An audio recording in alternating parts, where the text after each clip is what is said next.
Halo teman-teman, kembali dengan saya Januari Sihotang. Di JS Talk episode yang kedua ini saya akan membahas mengenai satu permasalahan yang cukup menarik dan sangat dekat dengan kehidupan kita, yaitu baru-baru ini ya beberapa hari yang lalu puluhan ribu kepala desa di Jakarta menuntut supaya adanya perubahan undang-undang desa, dan salah satunya adalah mengenai perpanjangan masa jabatan kepala desa yang sebelumnya dari 6 tahun itu menjadi 9 tahun. Ini tentu memunculkan pro dan kontra, ya, apa manfaat dan mudaratnya dan bagaimana yang seharusnya. Nah, sekedar flashback ke belakang ya, kalau Anda lihat misalnya bahwa desa itu menjadi sesuatu yang seksi, termasuk juga jabatan kepala desa itu dimulai dari adanya janji kampanye Jokowi di tahun 2014 mengenai vitalisasi desa, di mana desa itu perannya semakin penting, lalu kemudian akan diberikan dana yang pada saat itu terkenal dengan istilah dana 1 miliar untuk desa. Ya. Hal tersebut diatur dengan sangat baik di dalam Undang-Undang Nomor 6 Tahun 2014 tentang desa, ya. Dan di dalam pasal 39 diatur dengan sangat jelas mengenai masa jabatan kepala desa, yaitu bahwa masa jabatan kepala desa adalah 6 tahun dan seorang kepala desa itu bisa menempati jabatannya selama 3 periode, baik itu secara berturut-turut maupun tidak berturut-turut. Artinya bisa selama 18 tahun. Nah, itu sekedar flashback ke belakang. Lalu kemudian kita kembali ke persoalan ini. Kira-kira kenapa muncul ide 9 tahun ini? Bagi mereka yang memunculkan gagasan ini, alasan utamanya adalah bahwa ternyata pemilihan kepala desa selama ini memunculkan implikasi negatif di masyarakat desa, ya. Adanya keterbelahan, adanya konflik antar sesama masyarakat desa, sehingga waktu 6 tahun itu dirasa tidak cukup dan tidak efektif bagi kepala desa untuk menuntaskan ataupun untuk melaksanakan janji-janji kampanyenya. Dan yang kedua adalah bahwa masa jabatan 9 tahun ini dianggap akan sangat positif di dalam melakukan kesinambungan pembangunan desa.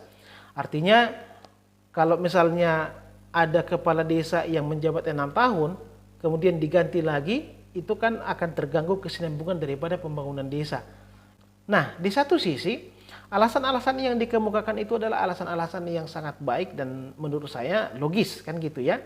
Cuma kemudian coba kita analisis kembali apa kelemahannya. Lalu kemudian kalau sudah tahu kelebihan dan kelemahan, kita akan temukan nanti solusi dan bagaimana idealnya. Kelemahan yang pertama dari masa jabatan kepala desa 9 tahun adalah bahwa masa jabatan ini akan sangat terlalu lama dan berpotensi untuk memunculkan tanda kutip kekuasaan yang otoriter di desa. Kalau Anda pernah mendengar seorang Lord Acton, dia mengatakan bahwa power tends to corrupt, absolute power corrupt absolutely. Bahwa kekuasaan itu akan cenderung disalahgunakan dan kekuasaan yang absolut itu akan pasti disalahgunakan. Apa hubungannya dengan ini? Bahwa untuk mencegah kekuasaan yang absolut, untuk mencegah kekuasaan yang otoriter dapat dilakukan dengan 2 cara. Yaitu yang pertama dengan adanya pembagian ataupun pemisahan kekuasaan, dan ini sebenarnya sudah diterapkan di dalam pemerintahan desa dengan adanya misalnya Badan Perwakilan Desa atau BPD sebagai penyeimbang ataupun sebagai pemberi pertimbangan kepada kepala desa, ya. Tapi kemudian yang kedua untuk mencegah kekuasaan yang otoriter adalah menghindari masa jabatan yang sangat panjang. Karena biasanya teman-teman, semakin panjang masa jabatan, maka akan semakin terbuka potensi untuk melakukan penyelewengan ataupun korupsi. Itulah kemudian makanya di negara-negara demokrasi, ya, masa jabatan itu maksimal adalah 10 tahun. Misalnya kalau Anda lihat di Amerika, masa jabatan presidennya itu adalah 4x2, maksimal adalah 8 tahun. Di negara kita, presiden, kemudian gubernur, bupati, dan wali kota itu maksimal adalah 10 tahun. Kenapa kemudian kepala desa harus 18 tahun? Dan satu periode itu adalah 9 tahun. Itu yang pertama, ya. Kemudian yang kedua, Desa itu adalah sebagai tempat untuk kaderisasi pemimpin. Kita harapkan misalnya orang-orang yang akan duduk di DPRD kabupaten kota adalah mantan-mantan kepala desa.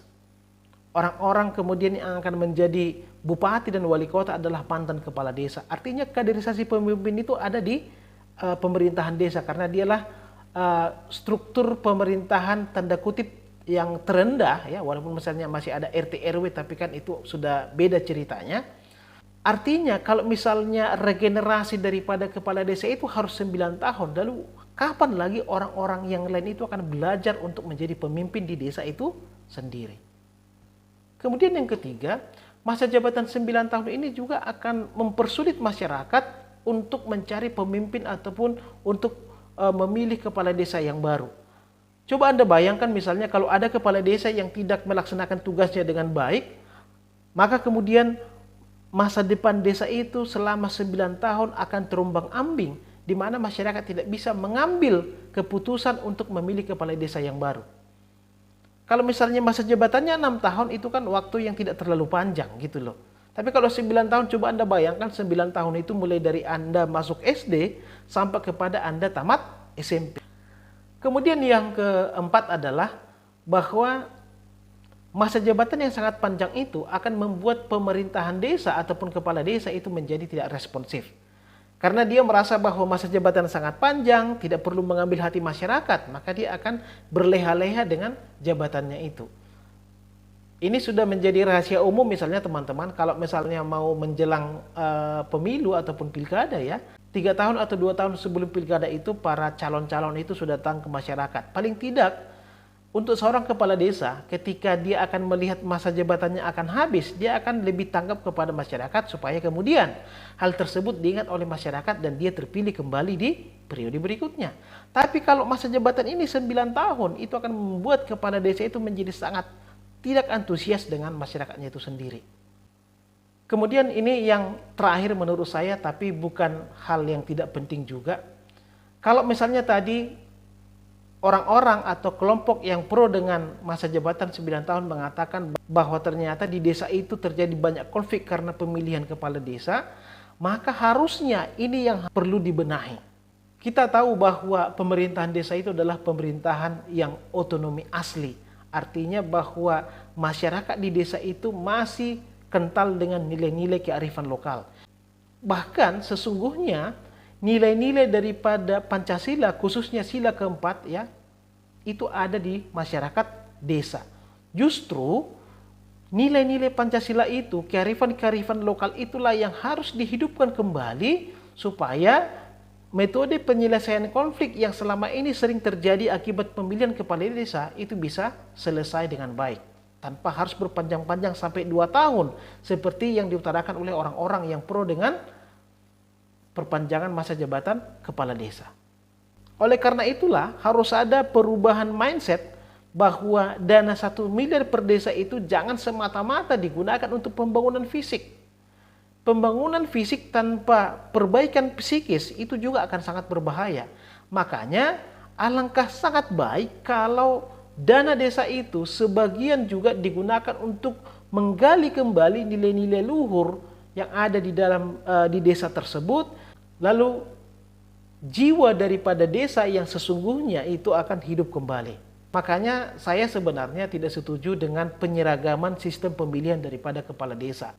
Harusnya nilai-nilai sosial budaya ini bisa dijadikan sebagai cara untuk memilih daripada pemimpinnya, tidak harus dipilih secara langsung. Saya punya pengalaman di satu desa, ini sangat nyata saya alami di Desa Perlumbuan, Kecamatan Sipahutar, Kabupaten Tapanuli Utara, Sumatera Utara. Ada kearifan lokal yang saya sangat salut dengan desa tersebut. Dan kebetulan saya juga punya famili di sana dan saya sering datang ke sana. Di desa ini tidak pernah terjadi yang namanya konflik akibat pemilihan kepala desa. Di desa ini juga tidak pernah muncul calon kepala desa lebih dari 1, jadi selalu calon tunggal. Kenapa bisa terjadi seperti itu? Karena mereka memiliki satu kearifan lokal, satu nilai-nilai budaya yang itu dijadikan sebagai dasar untuk memilih pemimpin mereka. Jadi di desa itu ada 3 keturunan ya, ada kalau di dalam masyarakat Batak artinya itu ada 3 opu, A, B, dan C. Jadi setiap pemilihan kepala desa ini akan digilir. Opu A itu 6 tahun pertama, Opu B 6 tahun kedua, Opu C 6 tahun ketiga, itu bergilir seterusnya. Jadi ketika akan pemilihan kepala desa, Opu A ini akan berunding, ya, kelompok ataupun masyarakat yang tergabung di dalam Opu ini akan berunding. Kira-kira siapa yang kita majukan? Biasanya biaya untuk pilkades di desa ini adalah biaya makan-makan ketika rapat di internal Opu untuk menentukan siapa yang akan mereka ajukan di dalam pemilihan kepala desa. Ketika mereka sudah memunculkan si A, maka dia akan didukung oleh mayoritas daripada masyarakat yang ada di desa itu. Karena memang itu adalah kearifan lokal yang sudah berjalan secara turun-temurun, sehingga tidak ada konflik. Ya, itulah yang harusnya digali oleh pemerintah, terutama pemerintah daerah kabupaten kota untuk melihat potensi ataupun kearifan lokal seperti apa yang muncul di desa A, B, dan C. Nah, saya rasa kalau misalnya dengan sistem seperti itu tidak akan muncul alasan untuk memperpanjang masa jabatan karena alasan konflik dan segala macam. Sehingga menurut saya masa jabatan 6 tahun yang ada sekarang ini adalah masa jabatan yang sudah sangat tepat, tidak terlalu panjang, tidak terlalu singkat. Yang perlu dilakukan adalah reorientasi daripada pembangunan desa. Jangan hanya sekadar fisik, tetapi juga membangun psikis, membangun nilai-nilai sosial kultural yang muncul di desa itu. Dan itulah dijadikan sebagai dasar kehidupan bermasyarakat, bertetangga. Dan dengan itu, maka konflik-konflik yang ada di desa itu akan bisa diminimalisir. Oke, saya rasa demikian analisis sederhana saya. Semoga ini bermanfaat. Terima kasih.